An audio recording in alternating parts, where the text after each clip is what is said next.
തിരുവചനം തിരുവചനം.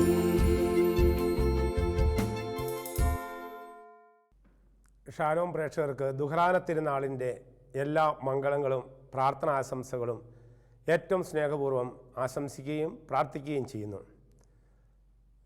ഭാരതസഭയുടെ കേരള സഭയുടെ വിശ്വാസത്തിൻ്റെ പിതാവെന്ന് വിശേഷിപ്പിക്കുന്ന തോമാ ശ്ലീഹായുടെ വിശ്വാസ തീക്ഷ്ണതയും ദൃഢതയും പ്രാർത്ഥനയും ദൈവാനുഗ്രഹവും ഈ ദിവസം നമ്മളെല്ലാവരുടെയും കുടുംബങ്ങളിൽ നിറയട്ടെ എന്നും വിശ്വാസത്തിന് സാക്ഷ്യം വഹിക്കുവാൻ ജീവിതം കൊണ്ട് ജീവൻ്റെ വഴി പഠിപ്പിച്ച് അവസാന രക്തസാക്ഷിയായി തീർന്ന തോമാ ശ്ലീഹായെപ്പോലെ എൻ്റെ കർത്താവേ എൻ്റെ ദൈവമേ എന്ന് ഈ നല്ല ദിവസം ഏറ്റുപറയുവാനുള്ള ഒരു ശക്തിയും വിശ്വാസപ്രഖ്യാപനവും നമ്മുടെ കുടുംബങ്ങളിലും നമ്മുടെ ഇടവകയിലും നമ്മുടെ സമാജസമൂഹത്തിലും ഉണ്ടാകട്ടെ എന്ന് പ്രാർത്ഥിക്കുകയാണ്.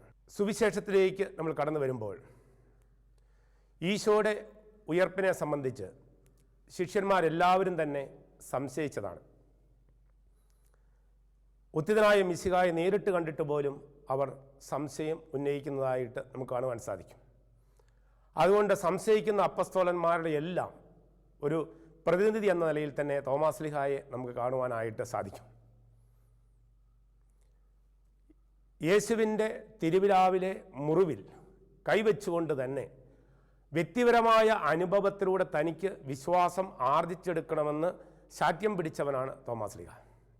അറിവിലൂടെ മാത്രമല്ല അനുഭവത്തിലൂടെയുള്ള ഒരു വിശ്വാസത്തിൻ്റെ ഉടമയായിട്ട് നമുക്ക് വിശുദ്ധ തോമാ ശ്ലീഹായെ കാണുവാനായിട്ട് സാധിക്കും.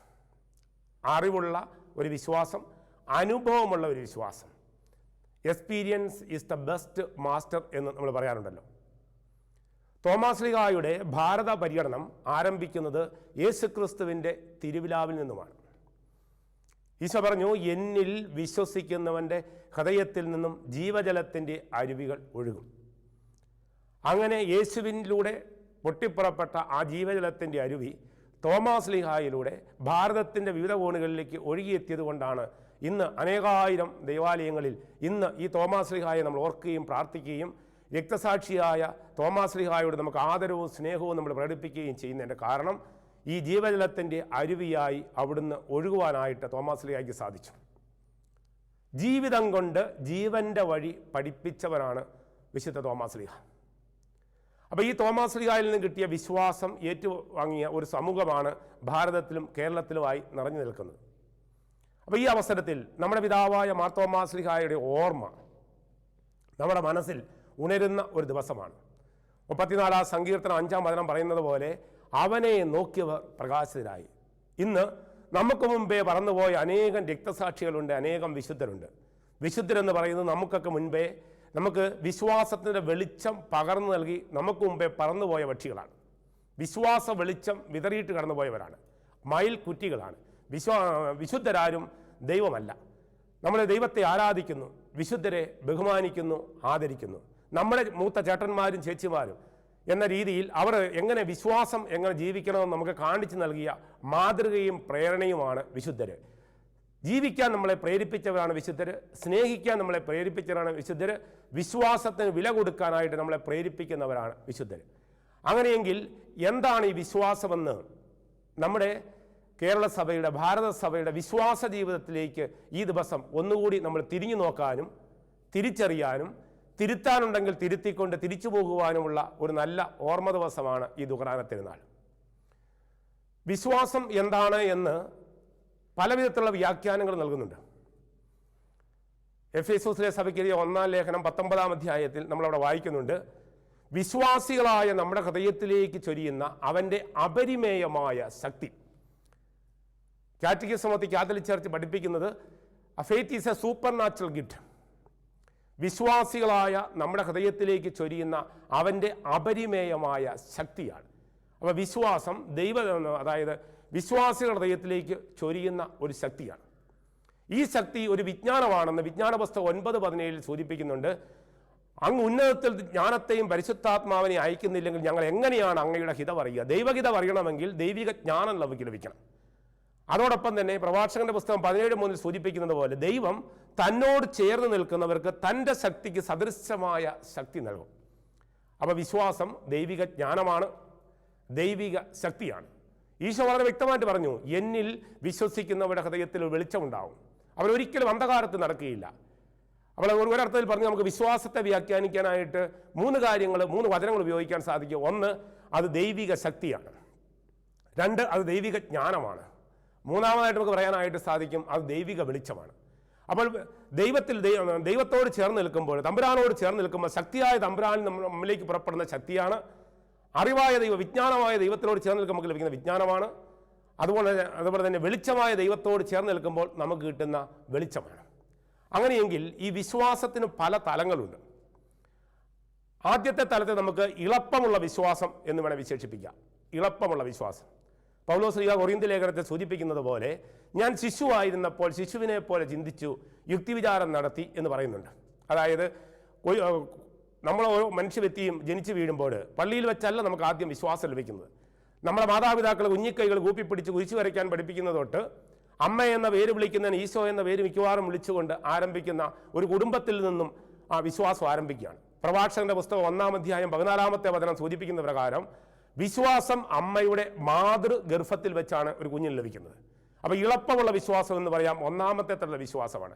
കേട്ടതെല്ലാം അപ്പാടെ വിശ്വസിക്കുകയും ഒരു ത്യാജ്യഗ്രാഹ്യ ബോധമില്ലാതെ ചിലപ്പോൾ അതേയല്ല അപ്പാടെ വിശ്വാസത്തിൽ ഏറ്റെടുക്കുകയും ചെയ്യുന്ന ഒരു ഇളപ്പമുള്ള വിശ്വാസം.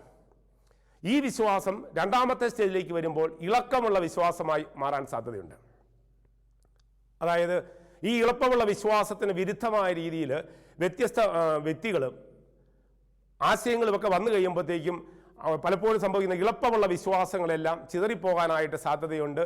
അത് മിക്കവാറും പാറമേൽ പണിത വീടല്ല, മണലിന്മേൽ പണിത ഭവനം പോലെ ചിതറി ഇളകിപ്പോകാനായിട്ടും സാധ്യത കാണുന്നുണ്ട്.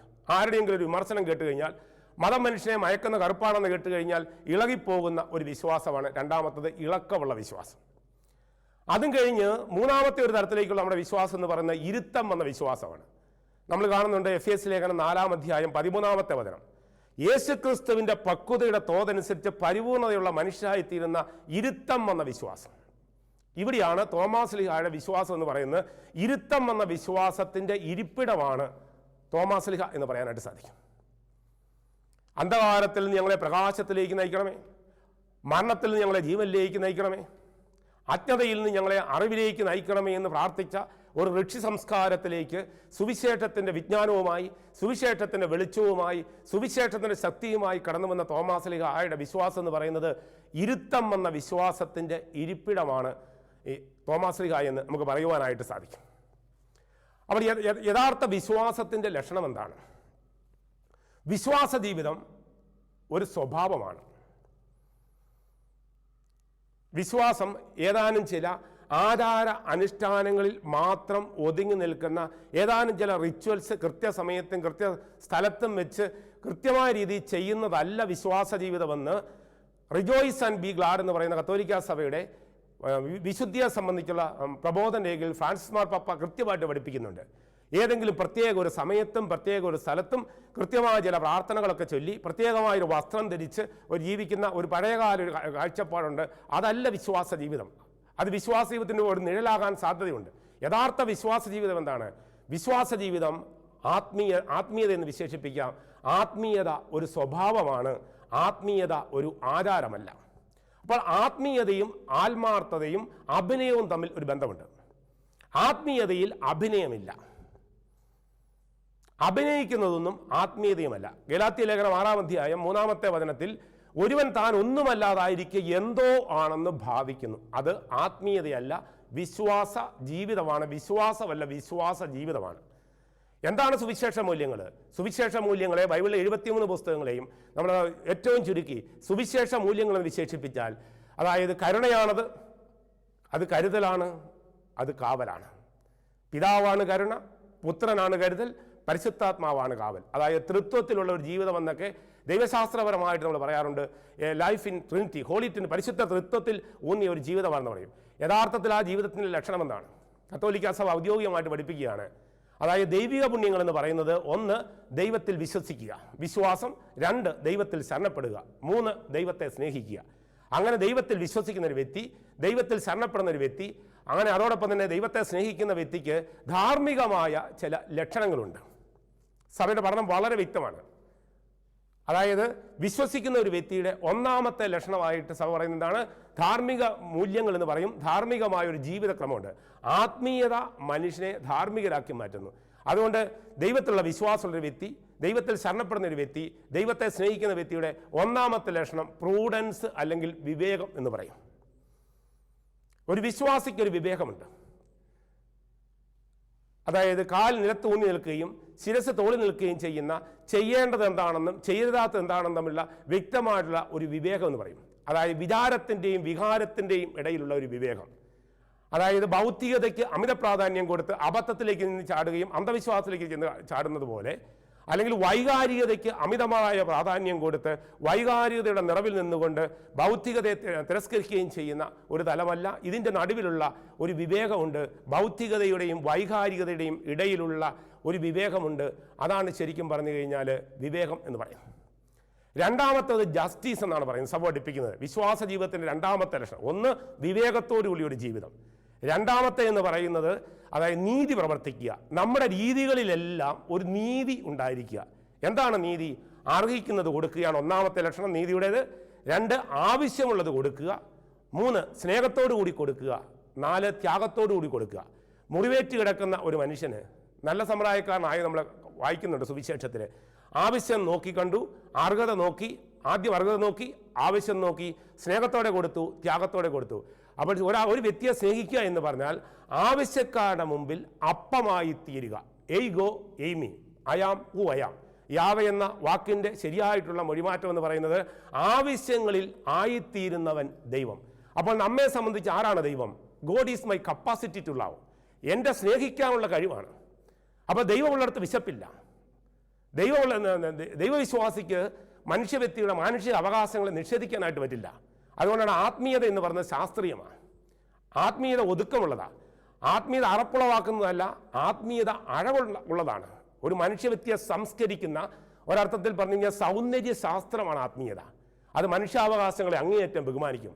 അതിന് കാരുണ്യത്തിൻ്റെ മുഖമുണ്ട്.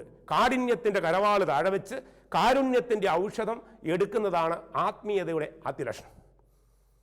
2 വാത്സല്യമുള്ള ഒരു അമ്മയെ പോലെ സ്നേഹം പ്രകടിപ്പിക്കാനുള്ള കഴിവിനെയാണ് വാത്സല്യം എന്ന് പറയുന്നത്. അപ്പോൾ വാത്സല്യം പ്രകടിപ്പിക്കുന്ന ഒരു അമ്മയെ പോലെ സ്നേഹം പ്രകടിപ്പിക്കുന്നതാണ് ആത്മീയതയുടെ മറ്റൊരു ലക്ഷണം. അതോടൊപ്പം തന്നെ അതായത് നമ്മുടെ മുഖം കണ്ടിട്ട് ദൈവം കരുണയാണെന്ന് മറ്റൊരു വ്യക്തിക്ക് തോന്നുന്ന ഒരവസ്ഥയിലേക്ക് നമ്മുടെ ജീവിതത്തെ നയിക്കുമ്പോൾ അവനെ നോക്കിയവൾ അവളെ നോക്കിയവർ പ്രകാശിതമാകും. എന്തുകൊണ്ടാണ് ഈ വ്യക്തി വിശ്വാസമില്ലാത്ത വ്യക്തിയിൽ നിന്നും വിശ്വാസിയെ വേർതിരിക്കുന്നത്? എന്താണ്? ആ വ്യക്തിയുടെ സംസ്കരിച്ചെടുത്തൊരു ഭാവമാണ്. അതുകൊണ്ടാണ് ഫ്രാൻസിസ് മാർപ്പാപ്പ പറയുന്നത് വിശുദ്ധി എന്ന് പറയുന്നത് കാരുണ്യത്തിൻ്റെ പരസ്യ സാക്ഷ്യമാണ്. അപ്പോൾ വിശുദ്ധി സമം കരുണ. കാരുണ്യം എന്ന് പറയുന്നത് വിശുദ്ധിയുടെ ഒന്നാമത്തെ ഒരു ലക്ഷണമാണ്. അപ്പോൾ വിശുദ്ധിയുടെ മഹാമാനദണ്ഡം എന്ന് പറയുന്നത്, വിശുദ്ധിയുടെ തിരിച്ചറിയൽക്കാരെന്ന് പറയുന്നത് അത് മറ്റൊന്നുമല്ല, കരുണയാണെന്നുണ്ട്. അപ്പോൾ നമ്മളിന്ന് തോമാശ്ലീഹായുടെ വിശ്വാസത്തെ പറ്റി പറയുമ്പോൾ തോമാശ്ലീഹായുടെ വിശ്വാസം ഇരുത്തം വന്നൊരു വിശ്വാസമാണ്. ആത്മീയത മനുഷ്യനെ ധാർമ്മികതയിലേക്ക് നയിക്കുന്നു. ഫലത്തിൽ നിന്ന് വൃക്ഷത്തെ തിരിച്ചറിയുന്ന ഒരവസ്ഥയിലേക്ക് നയിക്കുകയാണ്. 1 തിമോത്തി 5-ാം അധ്യായം 8-ാമത്തെ വചനം പൗലോസ് ശ്ലീഹ ഓർമ്മപ്പെടുത്തുന്ന വളരെ മനോഹരമായൊരു വചനമുണ്ട്. ഈ കാലഘട്ടത്തിൻ്റെ വചനമായിട്ട് അതിനെ സ്വീകരിക്കാൻ, ആത്മീയതയും മതാത്മകതയും തമ്മിൽ വേർതിരിക്കാനുള്ളൊരു നല്ല വചനമാണ് 1 തിമോത്തി 5-ാം അധ്യായം 8-ാമത്തെ വാക്യം. അവിടെ പൗലോസ് ശ്ലീഹ ഓർമ്മപ്പെടുത്തുകയാണ്, സഭാ ശുശ്രൂഷയെ ഓർമ്മപ്പെടുത്തുകയാണ്, സഭയിലെ വിവിധ പ്രേക്ഷിതരെ ഓർമ്മപ്പെടുത്തുകയാണ്. നിങ്ങൾ നിങ്ങളുടെ സ്വന്തക്കാരുടെയും കുടുംബാംഗങ്ങളുടെയും ആവശ്യങ്ങൾ നിറവേറ്റിക്കൊടുക്കാതെ പ്രവർത്തിക്കുന്നെങ്കിൽ നിങ്ങൾ വിശ്വാസികളല്ല. നിങ്ങൾ വിശ്വാസികളുമല്ല, അവിശ്വാസമില്ലാതെ പ്രവർത്തിക്കുന്ന മറ്റു മനുഷ്യരെക്കാളും അതായത് അതിലെ നിലയ്ക്കും താഴ്ന്നവരായി തീർന്നിരിക്കുന്നതാണ്. അതായത് ഉത്തരവാദിത്തം നിർവഹിക്കാത്തത് ഉത്തരിപ്പ് കടമാണ്. അപ്പോൾ ആത്മീയയുടെ ആദ്യത്തെ ലക്ഷണം എന്താണ്? അത് ഉത്തരവാദിത്തമുള്ള ഒരു ജീവിതമാണ്. ഉത്തരവാദിത്തത്തിൻ്റെ അഗ്നി ഉള്ളിൽ വഹിക്കുന്നവരാണ് ആത്മീയ മനുഷ്യർ പറയുന്നത്. അതിനു വേണ്ടിയിട്ടാണ് വചനം, അതിനു വേണ്ടിയിട്ടാണ് വിശുദ്ധ കുർബാന. അപ്പോൾ വചനമാകുന്ന ഉത്തരവാദിത്തത്തിൻ്റെ അഗ്നി നമ്മുടെ ഉള്ളിൽ ജ്വലിക്കുമ്പോൾ കണ്ണുകൾ തുറക്കപ്പെടുകയും ഹൃദയം ജ്വലിക്കുകയും ചെയ്യുന്ന ഒരു അനുഭവത്തിലേക്ക് വരുന്നതാണ് ആത്മീയത. ആത്മീയതയോട് ആർക്കും പരിഭവമില്ല, കാരണം അതൊരു സംസ്കരിക്കപ്പെട്ട ജീവിതമാണ്. അത് പ്രാർത്ഥനയും പ്രവർത്തനവും തമ്മിൽ ചേർന്ന് നിൽക്കുന്നതാണ്. അതുകൊണ്ടാണ് ഗലാത്യ ലേഖനം 5-ാം അധ്യായത്തിൽ 6-ാമത്തെ വചനത്തിൽ സൂചിപ്പിക്കുന്നത് പോലെ സ്നേഹത്താൽ പ്രവർത്തനനിരതമായൊരു വിശ്വാസം. ഇതാണ് ഇരുത്തം എന്ന വിശ്വാസം. ഇന്ന് ഈ കാലഘട്ടത്തിന് വേണ്ടത് ആത്മീയതയുടെ തെളിനീരാണ്, അല്ലാതെ മതാത്മകതയുടെ മലവെള്ളപ്പാച്ചിലാണ് നടക്കുന്നത്. ബഹളങ്ങൾ ഉള്ളിടത്ത് ഓളങ്ങളും ബഹളങ്ങളും ഉള്ളിടത്ത് അതായത് ആത്മീയതയുടെ നിറം ഉണ്ടാകണം നിർബന്ധമില്ല. ആത്മീയതയുടെ അളവെന്ന് പറയുന്നത് ഉയരങ്ങളല്ല, ആഴങ്ങളാണ്. ആത്മീയതയിൽ അതായത് ഒരു മനോഹരമായ ആത്മീയത എന്ന് പറയുന്നത് ഒരർത്ഥത്തിൽ ഒരു ചെടിയുടെ റൂട്ടാണെങ്കിൽ അതിൻ്റെ ഫ്രൂട്ട്സ് എന്ന് പറയുന്നത്, അതിൻ്റെ പബ്ലിക് ഫേസ് എന്ന് പറയുന്നത് അതിൻ്റെ ഫ്രൂട്ട്സ് ആണ്, ധാർമ്മിക ജീവിതമാണ്. ഒരു കുടുംബത്തിൽ തൻ്റെ ജീവിത പങ്കാളിക്കും മക്കൾക്കും വേണ്ടി അഹോരാത്രം അധ്വാനിക്കുന്ന ഒരു അപ്പൻ എന്ന് പറയുന്നത് ആത്മീയതയുടെ അടയാളമാണ്. ദൈവം നൽകിയിരിക്കുന്ന പരിശുദ്ധാത്മ ശക്തിയാൽ സ്വന്തം ജീവിത പങ്കാളിക്ക് വേണ്ടിയും മക്കൾക്ക് വേണ്ടിയും ഇതാ നിങ്ങൾക്ക് വേണ്ടി മുറിക്കപ്പെട്ട എൻ്റെ ശരീരം എന്ന് പറഞ്ഞുകൊണ്ട് പാടത്തും പണിശാലയിലും പണിയെടുക്കുന്ന ഒരു കുടുംബനാഥൻ എന്ന് പറയുന്നത് ആത്മീയതയുടെ അടയാളമാണ്. അതുകൊണ്ടാണ് ഫ്രാൻസിസ് മാർപ്പാപ്പ പറഞ്ഞത്, ആത്മീയത എന്ന് പറയുന്നത് ആത്മീയതയിൽ വളരാനായിട്ട് ഒരാൾക്ക് വൈദികനാകണമെന്നോ മെത്രാനാകണമെന്നോ അല്ലെങ്കിൽ സന്യാസിയോ സന്യാസിനിയോ ആകണമെന്ന് യാതൊരു നിർബന്ധവുമില്ല. ആയിരിക്കുന്ന സ്ഥലത്ത് അനുഗ്രഹത്തിൻ്റെ അടയാളമായി മാറുന്നതാണ് ആത്മീയതയുടെ ആദ്യ ലക്ഷണം. അതാണ് നമ്മൾ തോമാശ്ലീഹായിൽ നിന്നും ഈ ദുഹറാന തിരുനാളിൽ ആർജിച്ചെടുക്കേണ്ട വലിയ ഇരുത്തം വന്ന വിശ്വാസത്തിൻ്റെ ഒരു പ്രത്യേകതയാണ്. രണ്ടാമത് നമ്മൾ കാണുന്നത് ഈ ആത്മീയത എന്ന് പറയുന്നത് അതായത് അടയാളങ്ങളുടെയും അത്ഭുതങ്ങളുടെയും പിന്നാലെ പോകുന്നതല്ല യഥാർത്ഥത്തിലുള്ള വിശ്വാസം. ഒരുപക്ഷെ വിശ്വാസത്തിൻ്റെ വളർച്ചയ്ക്ക് ഒരു പ്രേരണയും ആദ്യകാലങ്ങളിൽ അല്പം വെള്ളം ഒഴിച്ചു കൊടുക്കുന്നത് പോലെ, ഒരു ചെടിയുടെ ചുവട്ടിൽ അല്പം വളമിട്ട് കൊടുക്കുന്നത് പോലെ ചില അത്ഭുതങ്ങളും അടയാളങ്ങളും ഒക്കെ വിശ്വാസ വളർച്ചയ്ക്ക് ഉപകാരപ്പെടാം. നമ്മുടെ ഈ കൊച്ചു കേരളത്തിൽ തന്നെ നടന്ന എത്രയോ ധ്യാന കേന്ദ്രങ്ങളിൽ നടന്നിരിക്കുന്ന എത്രയേറെ അത്ഭുതങ്ങൾ, അടയാളങ്ങൾ, ഒരുപക്ഷെ ഈ അത്ഭുതങ്ങളും അടയാളങ്ങളും കണ്ടിരുന്നവരെല്ലാം വിശ്വാസത്തിൽ വളരുകയും മാനസാന്തരപ്പെടുകയും ചെയ്തിരുന്നെങ്കിൽ കേരളത്തിൻ്റെ സ്ഥിതി എത്രയോ വ്യത്യസ്തമായേനെ. ഒരുപക്ഷെ മദർ തെരേസയിൽ നിന്നും അതായത് സേവനങ്ങൾ സ്വീകരിച്ച എത്രയോ വ്യക്തികൾ, അവരെല്ലാം ഒരുപക്ഷെ അങ്ങനെ ആയിരുന്നെങ്കിൽ ഈ ക്രൈസ്തവ വിശ്വാസത്തിലേക്ക് വരേണ്ടതായിരുന്നു. അതിനേക്കാൾ ഉപരിയായിട്ട് അത്ഭുതങ്ങളുടെയും അടയാളങ്ങളുടെയും പിന്നാലെ പോകുന്നതല്ല യഥാർത്ഥ വിശ്വാസത്തിൻ്റെ ലക്ഷണം. വിശ്വാസം കേൾവിയിൽ നിന്നാണ്. ദൈവത്തിൻ്റെ വചനത്തെ അറിഞ്ഞ് വിശ്വസിക്കുക. കത്തോലിക്കാ സഭ 2005 സാക്രമെന്തും കാരിത്താത്തിസ് എന്ന് പറയുന്ന വിശുദ്ധ കുർബാനയെപ്പോലുള്ള മനോഹരമായ സ്നേഹത്തിൻ്റെ ഉദാസി ഓർമ്മപ്പെടുത്തുന്നുണ്ട്. നമ്മുടെ വിശ്വാസ ജീവിതത്തിൽ 3 കാര്യങ്ങൾ ശ്രദ്ധിക്കണം. ഒന്ന്, അറിഞ്ഞ് വിശ്വസിക്കുക. അറിവുണ്ടെന്ന് നടിക്കേണ്ടവർ പലതും അറിയേണ്ടത് അറിയുന്നില്ല. ഏകസത്യദൈവമായ അവിടുത്തെയും അവിടുന്ന് അയച്ച യേശു ക്രിസ്തുവിനെയും അറിയുന്നതാണ് യഥാർത്ഥത്തിലുള്ള അറിവ്. അതുകൊണ്ട് അറിഞ്ഞ് വിശ്വസിക്കുക, ഒന്നാമത്തേത്. രണ്ടാമത്തേത് അതായത് ആഘോഷിച്ച്, അതായത് നമ്മുടെ വിശ്വാസം ആഘോഷിച്ച് ആവഹിച്ചെടുക്കണം. ഉദാഹരണത്തിന് പരിശുദ്ധ കുർബാന. ഈ പരിശുദ്ധ കുർബാന മുമ്പിലുള്ള ആരാധന എന്ന് പറയുന്നത് ആവഹിച്ചെടുക്കലാണ്. അതായത് പരിശുദ്ധ കുർബാനയുടെ മുമ്പിലിരിക്കുന്ന ഒരു വ്യക്തിയെ സംബന്ധിച്ചിടത്തോളം JB മെറ്റ്സ് പറഞ്ഞതുപോലെ, being before the Eucharist is A dangerous memory. വിശുദ്ധ കുർബാനയുടെ മുമ്പിലിരിക്കുക എന്ന് പറയുന്ന അപകടകരമായ ഒരു ഓർമ്മപ്പെടുത്തലാണ്. ഇത് മറ്റുള്ളവർക്ക് വേണ്ടി അപ്പമായി തീരുകയാണ്. എന്തിനാണ് അപ്പം സ്വീകരിക്കുന്നത്? അപ്പം സ്വീകരിക്കുന്നത് അപ്പമായി തീരാനാണ്. 5 അപ്പം കൊണ്ട് 5000 പേർക്ക് ഈശോ ഭക്ഷണമായി എന്ന് പറഞ്ഞതുപോലെ ഞാനെന്ന് പറഞ്ഞ വ്യക്തി ആവശ്യക്കാരുടെ മുമ്പിൽ അപ്പമായി തീരുമ്പോഴാണ് അതായത് കുർബാനയായി മാറുക എന്ന് പറയും. നമ്മൾ കാണുന്നുണ്ട് അന്ത്യവിധിയിലും ദൈവം ചോദിക്കുന്ന ഒരു കാര്യമുണ്ട്. ആവശ്യക്കാരുടെ മുമ്പിൽ അപ്പമായി മാറിയോ എന്നുള്ളതാണ് അന്ത്യവിധിയുടെയും ഒരു മാനദണ്ഡം. അവിടെ നമ്മൾ കാണുന്നുണ്ട് ആത്മീയതയിൽ നമ്മൾ സാധാരണ അത്രയും ഗൗരവം കൊടുക്കാത്ത 6 കാര്യങ്ങളാണ് ഈ അവസാനത്തെ വിധിയിൽ കാരുണ്യത്തിൻ്റെ മഹാമാനദണ്ഡമായിട്ടും ആത്മീയതയുടെ മാനദണ്ഡമായിട്ടും ദൈവം തമ്പുരാൻ വിലയിരുത്തുന്നത്. അവിടെ നമ്മളോട് ചോദിക്കുന്ന ഒരു ചോദ്യം ഇതാണ്: ജീവിതത്തിൻ്റെ അന്ത്യ നിമിഷത്തിൽ നമ്മുടെ വിശ്വാസം സത്യവിശ്വാസമാണെങ്കിൽ, അതായത് അത് കുർബാനയായി മാറുന്ന ഒരു സത്യവിശ്വാസം, അത്ഭുതങ്ങളുടെയും അടയാളങ്ങളുടെയും പിന്നാലെ പോകാതെ, അതായത് ഈ ചെറിയ അപ്പത്തിൽ ഒരു കൊടുങ്കാറ്റിനെ ശാന്തമാക്കിയവനുണ്ടെന്നുള്ളൊരു വലിയ തിരിച്ചറിവ്, ലാസറിന്റെ ചീഞ്ഞളിഞ്ഞ ശവശരീരത്തെ ഉയർപ്പിച്ച ദൈവത്തിന്റെ പരിശുദ്ധാത്മാവ് തന്നെയാണ് ഈ പരിശുദ്ധ കുർബാനയിലൂടെ ഞാൻ സ്വീകരിക്കുന്നതും, ഈ പരിശുദ്ധ കുർബാന ദൈവത്തിന്റെ അഗ്നിയാണെന്നും അറിവാണെന്നും അപ്പമാണെന്നുള്ള ഒരു തിരിച്ചറിവ് അടയാളങ്ങളുടെ പിന്നാലെ പോയിട്ട് കാര്യമില്ല. അതുകൊണ്ട് അതായത് വിളക്കിരിക്കെ തീക്കായി ഓടേണ്ട കാര്യമില്ല. വചനം മാംസമായി മാറുന്ന വിശുദ്ധ കുർബാനയും ആയിത്തീരാനായിട്ടാണ് സഭയും ഈശോയും നമ്മെ ഓർമ്മപ്പെടുത്തുന്നത്. നമ്മൾ കാണുന്നുണ്ട് അന്ത്യവിധിയിൽ തന്നെ ദൈവം നമ്മോട് ചോദിക്കുന്ന ഒരു ചോദ്യമുണ്ട്: നീ ആയിത്തീർന്നോ എന്നുള്ളതാണ്. ആവശ്യക്കാരൻ്റെ മുമ്പിൽ ആയിത്തീർന്നോ, അതായത് നീ കുർബാനയായി തീർന്നോ എന്നുള്ളതാണ് ആത്മീയയുടെ ആദ്യത്തെ ഒരു ലക്ഷണം. അതിൽ ഒന്നാമത് ചോദിക്കുകയാണ്, ആവശ്യക്കാരുടെ വിശക്കുന്നവരുടെ മുമ്പിൽ നിനക്ക് അപ്പമാകാൻ സാധിച്ചോ? മനുഷ്യന് ശാരീരിക വിശപ്പുണ്ട്, മാനസിക വിശപ്പുണ്ട്, ആത്മീയ വിശപ്പുണ്ട്. വിശക്കുന്നവരുടെ മുമ്പിൽ അപ്പം ആയിത്തീരുക, എയ്ഗോ എയ്മി, ആയിത്തീരുക, അപ്പം ആയിത്തീരുക. 1. 2, നീ ദാഹിക്കുന്ന വ്യക്തിയുടെ മുൻപിൽ ദാഹജലമായി മാറുക. വെള്ളത്തിൻ്റെ പ്രത്യേകത നമുക്കറിയാൻ സാധിക്കും. വെള്ളത്തിന് ഏത് ഷേപ്പും സ്വീകരിക്കാനായിട്ട് സാധിക്കും. അതോടൊപ്പം തന്നെ വെള്ളത്തിൻ്റെ പ്രത്യേകതയുണ്ട്, ആര് തടഞ്ഞു നിർത്തിയാലും ഒഴുകേണ്ട വഴി അത് തന്നെ കണ്ടുപിടിക്കും. തന്നെ വഴി കണ്ടുപിടിക്കാനായിട്ട് സാധിക്കും. അതുകൊണ്ട് ആവശ്യക്കാരുടെ മുമ്പിൽ അപ്പമായി മാറുക. 2, ദാഹിക്കുന്നവരുടെ മുമ്പിൽ അതായത് ദാഹജലമായി മാറുക. ദൈവം പറഞ്ഞ 2ാമത്തെ കാര്യം. 3ാമത്തെ എന്ന് പറയുന്നത് അവിടുന്ന് പറഞ്ഞത് രോഗികളോട് നീ എങ്ങനെ പെരുമാറി, രോഗിയുടെ മുമ്പിൽ നീ മരുന്നായി മാറുക. സ്നേഹം ഒരു മരുന്നായി മാറാം, വാത്സല്യം അത് ഒരു മരുന്നായി മാറാം. അതുകൊണ്ട് സ്നേഹം പ്രകടിപ്പിക്കുന്ന വാത്സല്യം രോഗിയുടെ മുമ്പിൽ രോഗിയെ സന്ദർശിക്കുന്നതാകട്ടെ, രോഗിയെ സഹായിക്കുന്നതാകട്ടെ, അങ്ങനെ നീ ആവശ്യമുള്ള രോഗിക്ക് എന്താണ് ആവശ്യം? സൗഖ്യമാണ് ആവശ്യം, സാന്ത്വനമാണ് ആവശ്യം. അപ്പോൾ രോഗിയുടെ മുമ്പിൽ സാന്ത്വനമായിട്ട് സൗഖ്യമായിട്ട് നിനക്ക് മാറാൻ സാധിക്കുമെങ്കിൽ അതാണ് 3ാമതായിട്ട് ദൈവം ആവശ്യപ്പെടുന്നത്. നീ മരുന്നായി മാറണം. 4ാമതായിട്ട് ദൈവം പറഞ്ഞു നീ വസ്ത്രമായി മാറണം. ഒരു വ്യക്തി ശരീര നഗ്നത മറയ്ക്കാൻ വസ്ത്രം ആവശ്യമുണ്ട്. മാനസിക നഗ്നത, മറ്റു വ്യക്തികളുടെ കുറവുകളും കുറ്റങ്ങളും കാണുമ്പോൾ നീ തന്നെ മറയായി നിൽക്കണം. അതായത് മറ്റൊരു വ്യക്തിയുടെ മാനസിക നഗ്നത പുറത്ത് കാണിക്കാതെ, അതായത് നീ തന്നെ മറയായി നിൽക്കണം, അവരെ സഹായിക്കണം, നീ തന്നെ വസ്ത്രമായി മാറണം. 5ാമതായിട്ട് അവിടെ വചനം പറയുകയാണ് നിന്നെ ഉപദ്രവിക്കുന്ന വ്യക്തികളോട്, തെറ്റ് ചെയ്ത വ്യക്തിയോട് നീ എങ്ങനെ പെരുമാറുന്നു. അതായത് ക്ഷമയെന്ന് പറയുന്നത് മറ്റുള്ളവരോട് കരുണ കാണിക്കുക, അവരോട് പൊറുക്കുക എന്ന് പറയുന്നതും അന്ത്യവിധിയുടെ മാനദണ്ഡമാണ്. അതും കുർബാനയായി മാറുക. 6ാമതായിട്ട് ദൈവം എന്താ പറഞ്ഞത്? അതായത് സമൂഹത്തിൽ ദുർബലരും ബലഹീനരുമായ ഹെൽപ്പിംഗ് ദി ഹെൽപ്ലെസ്, ദുർബലരായ മനുഷ്യരുണ്ട്, ഇവരോട് നമ്മൾ എങ്ങനെ പെരുമാറി എന്നുള്ളതാണ് കാരുണ്യത്തിൻ്റെ മഹാമാനദണ്ഡം. അപ്പോൾ ഒരു വ്യക്തി ശരിക്കും ആത്മീയമായി വളർന്നിട്ടുണ്ടെങ്കിൽ, വിശ്വാസ ജീവിതത്തിൽ വളർന്നിട്ടുണ്ടെങ്കിൽ ആ വ്യക്തി അതായത് നമ്മൾ കാണുന്നുണ്ട് 5 അപ്പം കൊണ്ട് 5000 പേരെ തീറ്റിപ്പോറ്റിയതുപോലെ അവനവൻ തന്നെ അപ്പമായി മാറി, അപ്പമായി മാറി, ദാഹജലമായി മാറി, മരുന്നായി മാറി, വസ്ത്രമായി മാറി, തെറ്റ് ചെയ്ത വ്യക്തിയോട് ക്ഷമയായി മാറി, അതുപോലെ തന്നെ പാവപ്പെട്ടവരുടെ മുമ്പിൽ സാന്ത്വനമായി സഹായമായി മാറുമ്പോഴാണ് നമ്മളൊക്കെ അപ്പമാകുന്നത്. ഈശോ എന്തിനു വേണ്ടി അപ്പമായി? നമ്മൾ ഓരോരുത്തരും അപ്പമായി തീരാനാണ്. അപ്പോൾ തോമാസ് ശ്ലീഹായിൽ നിന്ന് നമുക്ക് പഠിക്കാവുന്ന ഏറ്റവും വലിയ കാര്യം ഈ ഇരുത്തം വന്ന വിശ്വാസമാണ്. തോമാസ് ശ്ലീഹായോട് ഈശോ അവസാനം പറയുന്നൊരു വളരെ മനോഹരമായ കാഴ്ചയുണ്ട്. കാണാതെ വിശ്വസിക്കുന്നവർ ഭാഗ്യവാന്മാർ. എന്താണ് ഈ കാണാതെ വിശ്വസിക്കുക? അതായത് ഈശോ ഉയർത്തെഴുന്നേറ്റ മിശിഹായെ കണ്ടാൽ വിശ്വസിക്കാൻ എളുപ്പമാണ്.